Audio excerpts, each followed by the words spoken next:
ಚಿಕ್ಕಬಳ್ಳಾಪುರ ತಾಲೂಕಿನ ರಂಗಸ್ಥಳ ರಂಗಧಾಮ ಕೆರೆಯಲ್ಲಿ ಇಂದು ಬೆಳಗ್ಗೆ ಸ್ಥಳೀಯರು ಕೆರೆ ಬಳಿ ತೆರಳಿದ ವೇಳೆ ನೀರಿನಲ್ಲಿ ಮಹಿಳೆಯ ಶವ ತೇಲುತ್ತಿರುವುದನ್ನು ಗಮನಿಸಿದ್ದಾರೆ. ಕೂಡಲೇ ಚಿಕ್ಕಬಳ್ಳಾಪುರ ಗ್ರಾಮಾಂತರ ಪೊಲೀಸರಿಗೆ ಮಾಹಿತಿ ನೀಡಲಾಗಿದೆ. ಸ್ಥಳಕ್ಕೆ ಭೇಟಿ ನೀಡಿದ ಪೊಲೀಸರು ಹಾಗೂ ಅಗ್ನಿಶಾಮಕ ಸಿಬ್ಬಂದಿ ಶವವನ್ನ ಹೊರತೆಗೆದು ಮರಣೋತ್ತರ ಪರೀಕ್ಷೆಗೆ ರವಾನಿಸಿದ್ದಾರೆ. ಮೃತ ಮಹಿಳೆ ನಗ್ನ ಸ್ಥಿತಿಯಲ್ಲಿ ಪತ್ತೆಯಾಗಿರುವುದು ಹಲವು ಅನುಮಾನಗಳಿಗೆ ಕಾರಣವಾಗಿದ್ದು, ಇದು ಆತ್ಮಹತ್ಯೆಯೋ ಕೊಲೆಯೋ ಎಂಬ ಅನುಮಾನಗಳು ವ್ಯಕ್ತವಾಗುತ್ತಿವೆ. ಏನೋ ಸ್ಥಳಕ್ಕೆ ಸೋಕೋ ತಂಡ ಭೇಟಿ ನೀಡಿ ಪರಿಶೀಲನೆ ನಡೆಸಿದ್ರು. ಪೊಲೀಸರು ಎಲ್ಲ ಆಯಾಮಗಳಲ್ಲಿ ತನಿಖೆ ಆರಂಭಿಸಿದ್ದಾರೆ. ಇಲ್ಲಿ ಬೆಳಗಿನ ಜಾವ ಯಥಾಸ್ಥಿತಿ ಪ್ರತಿನಿತ್ಯ ಯಾವ ಥರ ವಾಕ್ ಬರ್ತಾರೆ.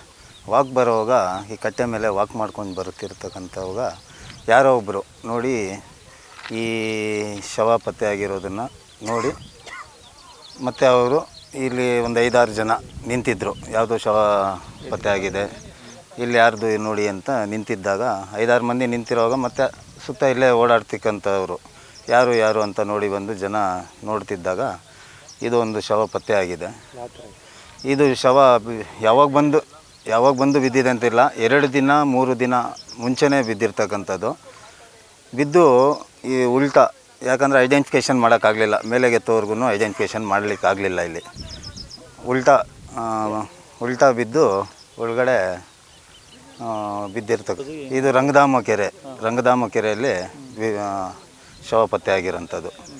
ಇದು ಲೇಡೀಸ್. ಇದು ಅಂದಾಜು 36ರಿಂದ 38, ಒಂದು 40 ಒಳಗಡೆ ಆಗಿರತಕ್ಕಂಥ ವಯಸ್ಸಾಗಿದೆ.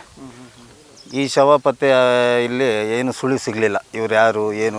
ಈ ಕೆರೆ ಸುತ್ತಮುತ್ತಲ 7 ಹಳ್ಳಿಗಳು ಇದಕ್ಕೆ ಅಟ್ಯಾಚ್ ಇರುವಂಥ ಹಳ್ಳಿಗಳಿದೆ.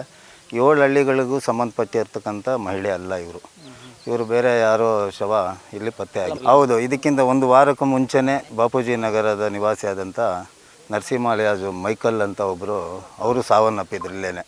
ಇನ್ನು 3 ದಿನಗಳ ಹಿಂದಷ್ಟೇ ರಂಗಸ್ಥಳ ರಂಗಧಾಮ ಕೆರೆಯಲ್ಲಿ ಚಿಕ್ಕಬಳ್ಳಾಪುರ ನಗರದ ನಿವಾಸಿ ನರಸಿಂಹ ಎಂಬುವರು ಕುಡಿದು ಕೆರೆಯಲ್ಲಿ ಬಿದ್ದು ಸಾವನ್ನಪ್ಪಿದ ದುರ್ಘಟನೆ ಮಾಸುವ ಮುನ್ನವೇ ಇದೀಗ ಮತ್ತೊಂದು ಆತಂಕಕಾರಿ ಘಟನೆ ಬೆಳಕಿಗೆ ಬಂದಿದೆ.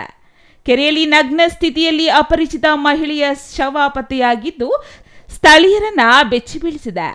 ಇದೇ ಕೆರೆಯಲ್ಲಿ ಕಳೆದ ಹಲವು ತಿಂಗಳುಗಳಿಂದ ಪದೇ ಜನರು ಬಿದ್ದು ಸಾವನ್ನಪ್ಪುತ್ತಿರುವ ಘಟನೆಗಳು ನಡೆಯುತ್ತಿದ್ದು, ಸಂಜೆಯಾದರೆ ಸಾಕು ಈ ಭಾಗಕ್ಕೆ ಬರಲು ಭಯವಾಗುತ್ತೆ, ಕುಡುಕರ ಅಡ್ಡೆಯಾಗಿದೆ ಎಂದು ಸ್ಥಳೀಯರು ಬೇಸರ ವ್ಯಕ್ತಪಡಿಸಿದರು.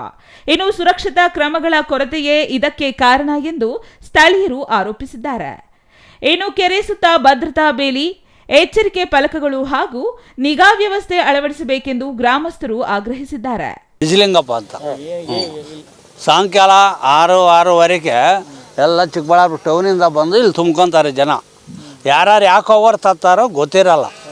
ಇಲ್ಲಿ ನೆರಳು ಅಂತ ಹೇಳಿ ಕುತ್ಕೊತಾರೆ, ಕತ್ಲಾಗ್ತದೆ, ಅವ್ರ ಪಾಡ್ಗೆ ಅವ್ರು ಹೋಗ್ತಾ ಇರ್ತಾರೆ. ಇವ್ರ ಪಾಡ್ಗೆ ಇವ್ರು ಎಂಜಾಯ್ ಮಾಡ್ಕೊಂಡು ಇಲ್ಲಿ ಏನು ಎಣ್ಣೆಗಳು ಹಾಕೋದು, ಜ್ಯೂಸ್ಗಳು ಕುಡಿಯೋದು, ಕಬಾಬ್ಗಳು ತರೋದು, ತಿನ್ನೋದು, ಈ ಥರ ಮಾಡ್ತಾ ಇರ್ತಾರೆ. ಇಲ್ಲಿ ರೋಡಿಂದ ಹೋಗೋಕೆ ಭಯ, ಒಬ್ಬೊಬ್ರು ಹೋಗೋಕೆ ಭಯ, 2-3 ಜಮಾಯಿಗೆ ಹೋಗೋದು. ಯಾವಾಗ ಹಿಂಗೆ ಆಗ್ತಾಯಿದ್ರೆ ಭಯ ಅಲ್ವಾ ಜನಕ್ಕೆ. ಅದಕ್ಕೆ ಅವರು 2-3 ದಾರಿಯಿಂದ ಹೋಗೋದು ಜೊತೆಗಳಲ್ಲಿ. ಅವರು ಮೀನಿಡಕ್ಕೆ ಬಂದು ಸತ್ತೋಗಿರೋದು ಕುಡಿದ್ಬಿಟ್ಟು ಮುತ್ತ ಮೇಲೆ ಒಳಕಿಳಿದಿರೋದು ಬಟ್ಟೆ ತೆಗೆದು. ಇವರು ಯಾರೋ ಗೊತ್ತಿಲ್ಲ. ಇನ್ನು ಭಯ ಅಲ್ಲೇ ದಾರಿಯಿಂದ ಹೋಗೋದಕ್ಕೆ. ಒಬ್ಬೊಬ್ಬರು ಇಬ್ಬಿಬ್ರು ಹೋಗೋಕ್ಕಾಗಲ್ಲ. ಹೆಣ್ಮಕ್ಳು ಬರ್ತಾರೆ, ಸ್ಕೂಲ್ನಿಂದ ಬರ್ತಾರೆ, ಅವರು ಒಬ್ಬೊಬ್ರು ಹೋಗೋಕ್ಕಾಗಲ್ಲ. ಅವರು 2-3 ಜಮಾ ಮಾಡಿಕೊಂಡು ಹೋಗಬೇಕು. ಒಟ್ಟಾರೆ ರಂಗಧಾಮ ಕೆರೆಯಲ್ಲಿ ಮತ್ತೊಮ್ಮೆ ಶವ ಪತ್ತೆಯಾಗಿರುವುದು ಸಾರ್ವಜನಿಕರಲ್ಲಿ ಆತಂಕ ಹೆಚ್ಚಿಸಿದ್ದು, ಪ್ರಕರಣದ ಸತ್ಯಾಸತ್ಯತೆ ಪೊಲೀಸರ ತನಿಖೆಯ ಬಳಿಕವೇ ಬಹಿರಂಗವಾಗಬೇಕಾಗಿದೆ. Thoudanahalli Ramesh, CTV news, Chikkaballapur.